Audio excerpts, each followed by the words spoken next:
В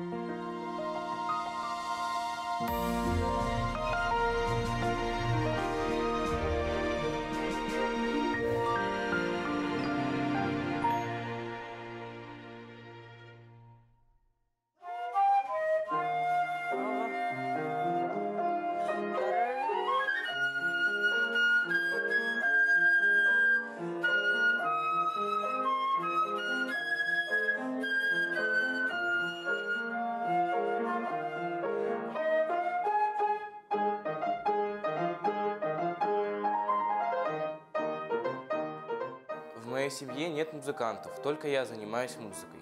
Когда я был маленьким, мне нравилось фортепиано. Я хотел пойти на него, но мне предложили флейту. Мне очень сильно понравился звук флейты, поэтому я решил научиться на ней играть.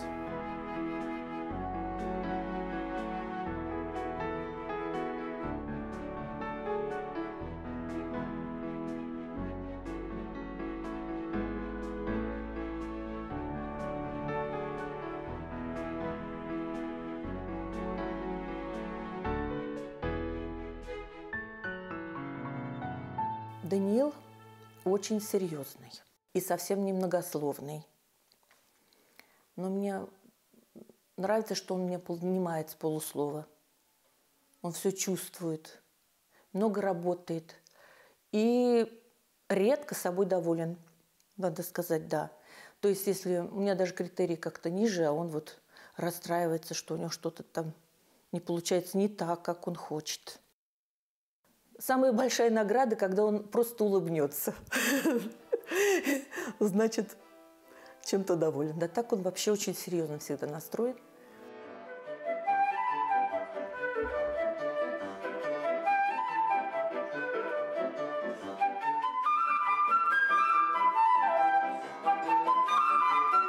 Стоп, стоп, стоп. Вот третья и четвертая фразка, они были более танцевальные. Давай первые тоже к главной ноте подведи на акцент. Это танец. Та-та-та-там, та-та-та-та, да?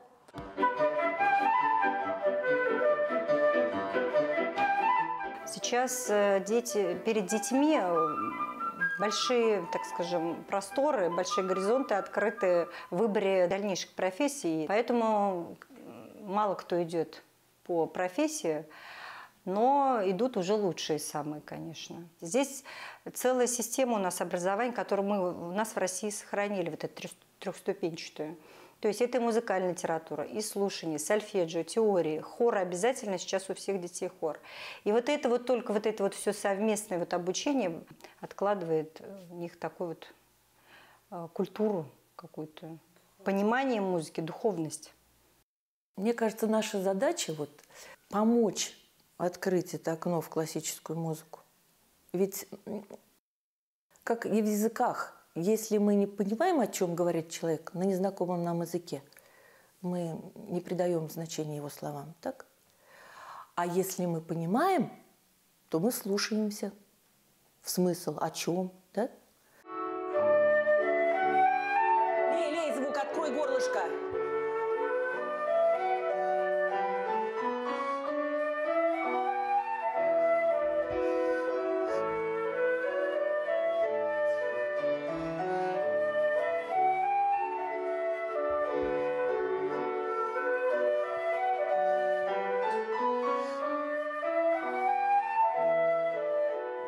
Мой концертмейстер Светлана Денисовна. Мы с ней уже играем давно. Мы понимаем друг друга с полуслова. Даниил очень серьезный, талантливый мальчик. С первых же совместных занятий я поняла, что передо мной не просто ученик, а настоящий талант. Даниил стремится к совершенству в каждой ноте, в каждом звуке. И он очень музыкальный от природы. Аккомпанировать ему одно удовольствие, потому что он чувствует музыку. Наша совместная работа с ним началась в мае 23 года, как раз в связи с подготовкой выступления на втором туре телевизионного конкурса «Елькян».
Даниил, вообще ты молодец.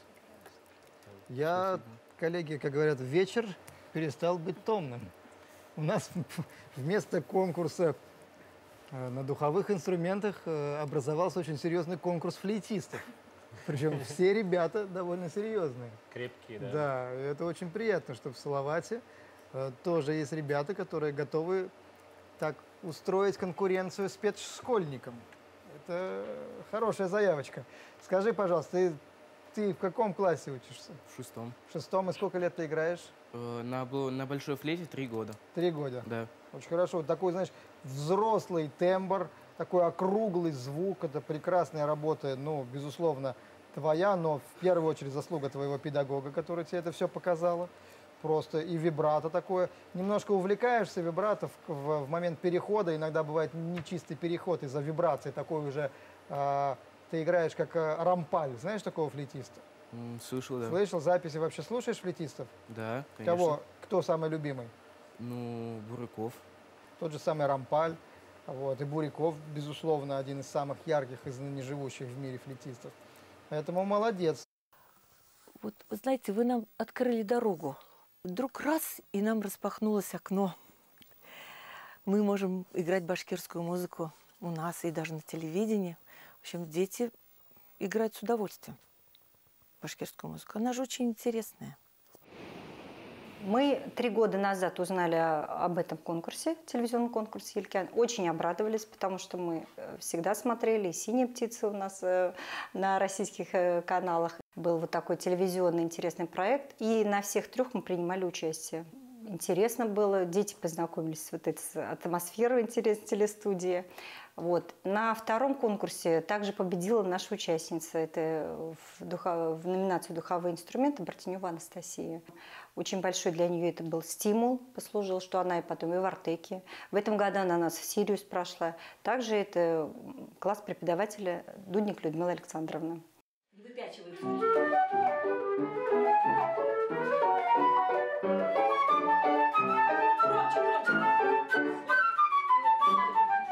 Еще тише начинаем. И надо прийти к вот этой кнопке фа. Тише, давай.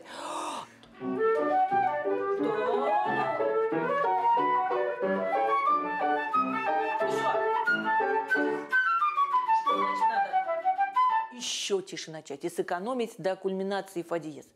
Чтобы научиться играть на флейте, нужно знать правильную постановку рук, постановку ног, как ты стоишь. Знать аппликатуру, как брать ноты. Мне по душе играть лирические произведения. Например, Сальманов «Поэма». Мне очень сильно нравится произведение Нур Даутова. Постоянно такое вот желание что-то открыть новое. Вот. Мы перебираем репертуар и находим какие-то новые произведения башкирских композиторов. Теребим настоящих, наших современников. Вот. Хотелось бы поиграть хорошую музыку. Именно созвучную, вот, созвучную нашей природе, нашей среде обитания. Так ведь вот нашим эмоциям таким, связанным с культурой.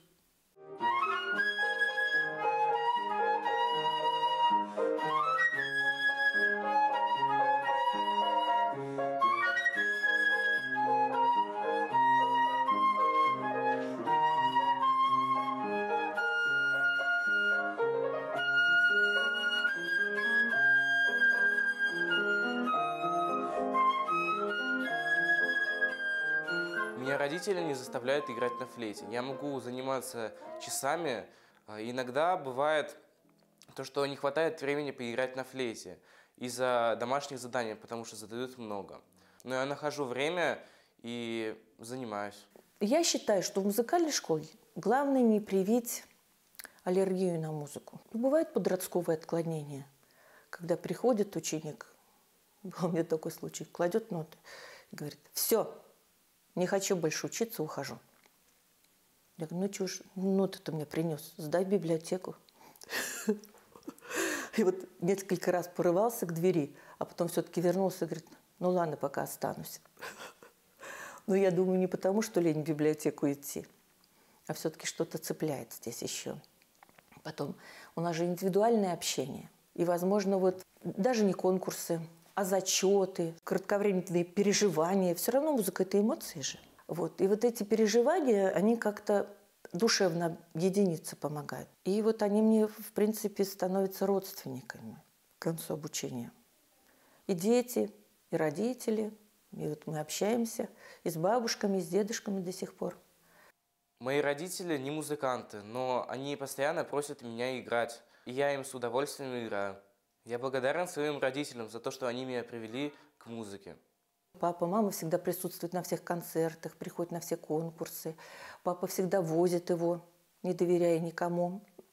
Ну и купили ему хороший инструмент в этом году. Еще лучше, так надо сказать, у него и так был хороший инструмент, а это еще лучше инструмент. С такой любовью и, уважением к своему сыну не относились и не верили в него, они бы не купили такой хороший инструмент. Выше, выше, выше.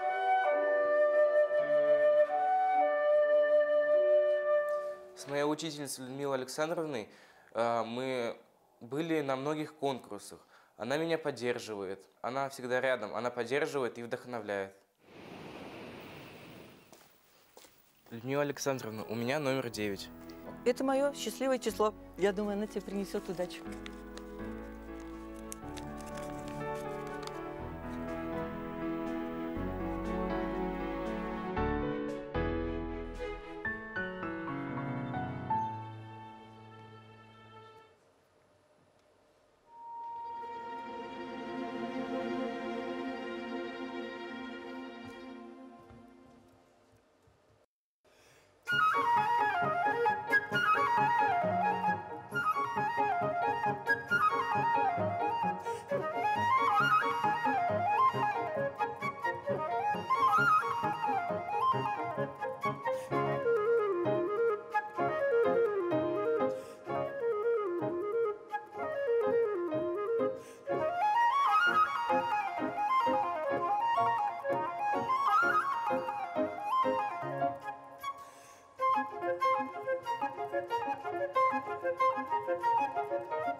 Поздравляю с выступлением. Сыграла одну и ту же фразочку по-разному, абсолютно. Причем это было не просто переключение динамики, фортепиано. Нет, ты как-то характер ее изменил. И это всегда очень интересно слушать. То есть ты нам такую свою интерпретацию уже представляешь. Это очень ценно, очень здорово.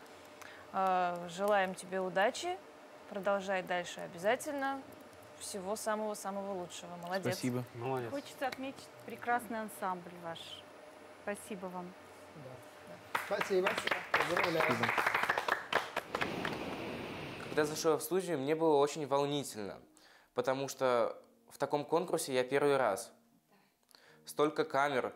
Для меня все было новым, но я собрался и сыграл. Жюри были внимательными. Они говорили мне советы, хвалили меня. Но это его вдохновляет. Вот эта мотивация.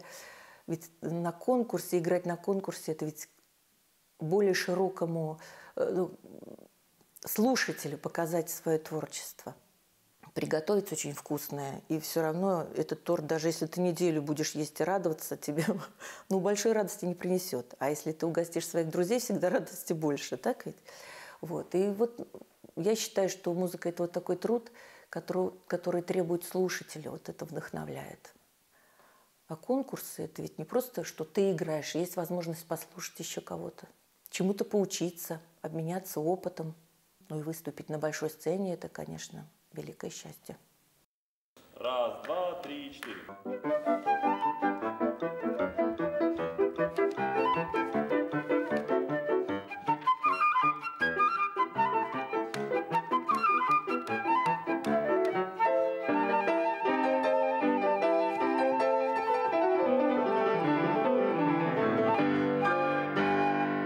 Сразу снимаем, да? Пам, пам, пам, пам, да? Да. Снятие. Пам. Давай два последних. Соль, соль, соль. 2, 3, 4. Пам, пам, пам. Да, рам, пам, пам. Да? Давай.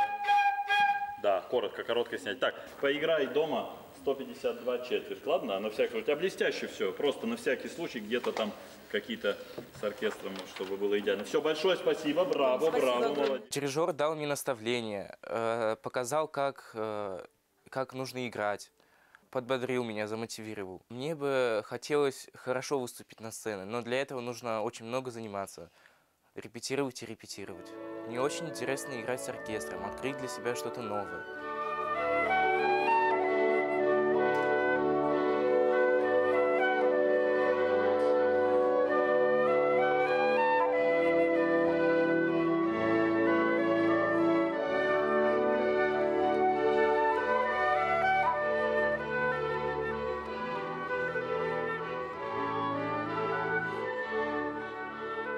Просто я сказала, ты старайся абстрагироваться от окружающих.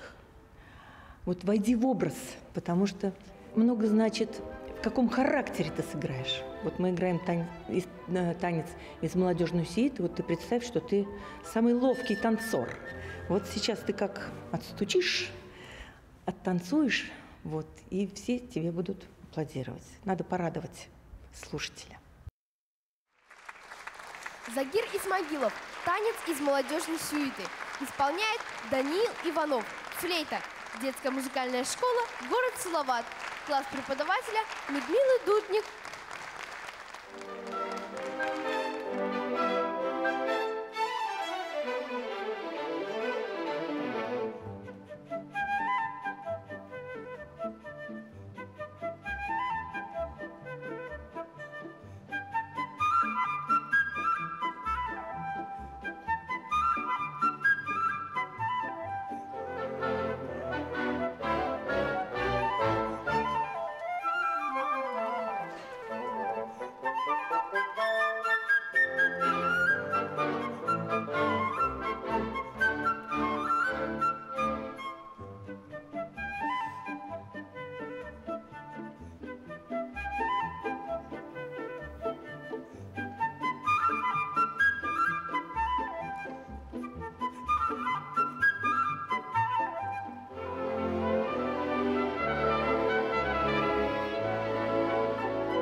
Иванов.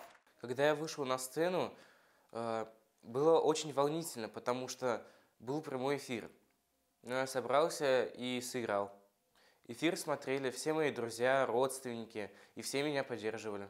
Когда я узнал то, что я получил первое место, для меня это было неожиданно. Я был очень рад.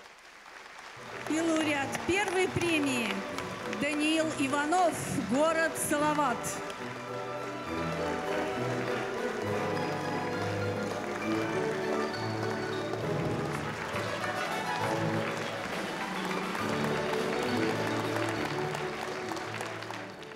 Музыка – это мое любимое увлечение, моя цель.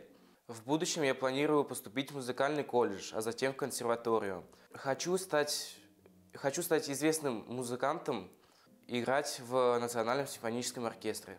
Я бы хотела пожелать конкурсу «Элкен» с каждым годом расти, двигаться, взлетать, лететь.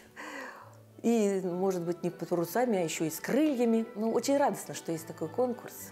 И мы всегда его поддержим, потому что у нас очень много желающих поиграть на конкурсе, поиграть с оркестром.